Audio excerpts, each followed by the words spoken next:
আজি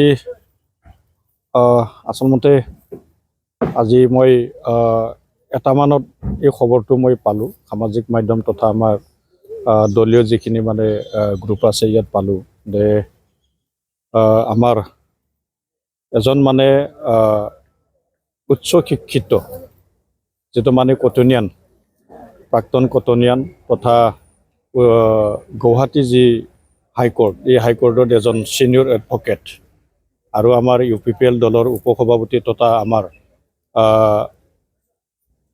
প্ৰাক্তন BTR chief Pramod Bodo ডাঙৰীয়াৰ আইনী উপদেষ্টা আছিলে।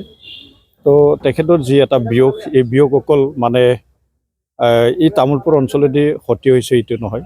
তো মই দেখিছোঁ বিগত 5টা বছৰত খুব সুন্দৰভাৱে নিখুঁতভাৱে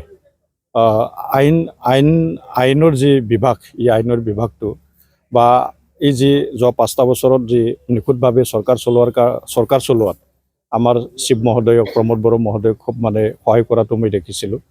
আৰু সঁচাকৈ আমাৰ যি উত্তৰ অঞ্চল পিছপৰা অঞ্চল এতিয়াতো আমি বিটিয়াৰবাসী পিছপৰা অঞ্চলতে আমি ইয়াত বসবাস কৰি আছোঁ। এই উত্তৰ অঞ্চলত পিছপৰা অঞ্চলত তেখেতে এইখিনি সময়তে এটা উচ্চ শিক্ষা লৈছিলে, কটন কলেজ লেখীয়া ইয়াত মানে শিক্ষা গ্ৰহণ কৰিছিলে। তাৰপিছত তেখেতে অধিবক্তা হৈছিল, ছিনিয়ৰ এডভকেট হৈছিল।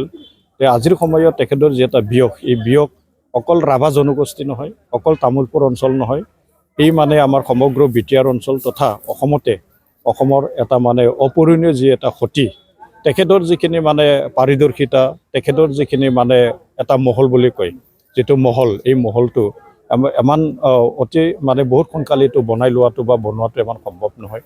তো মই আজি শোক প্ৰকাশ কৰিছোঁ আৰু মই নেদেখাজনলৈ মই প্ৰাৰ্থনা জনাইছোঁ। প্ৰয়াত শব্দৰাম ৰাভা ডাঙৰীয়াৰ যি বিদেহী আত্মা এই বিদেহী আত্মাই আৰু সপোনটো পৰিয়াললৈ মোৰ দুখ বেদনা জ্ঞাপন কৰিছোঁ।